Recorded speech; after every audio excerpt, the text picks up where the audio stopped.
I'm Erin Adams, the Director of Education here at Andrew Jackson's Hermitage. Now, we're all looking ahead to the 2024 presidential election in November of this year. You may already be planning your voting strategy, thinking about when you might take off work, go cast your vote, do your civic duty.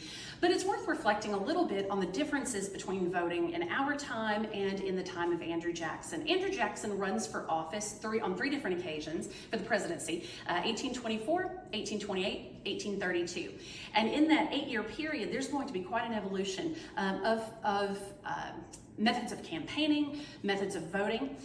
As voters in 1824, reflect on who would have been voting and under what conditions.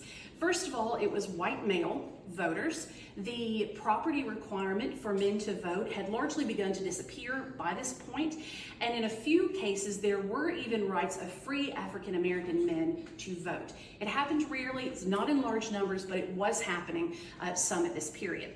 And envision the scene at the precinct, at the voting booth. It was not what we take for granted today, which elections were a little bit of a free-for-all. A very famous painting by the name of The County Election, George Caleb Bingham was the artist who created it, gives us an idea of this scene.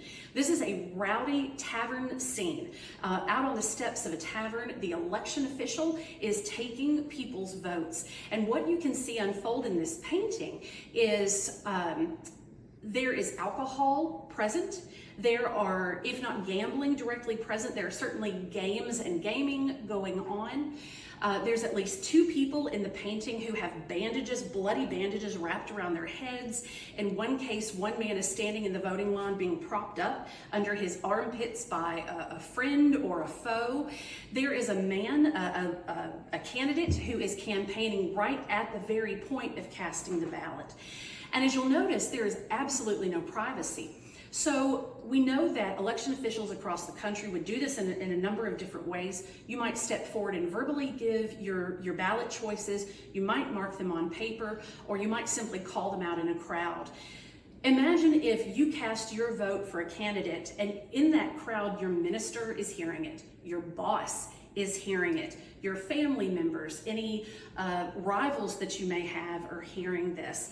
And what we begin to see throughout history is these have consequences for people casting their ballots in ways that other people may not necessarily approve of.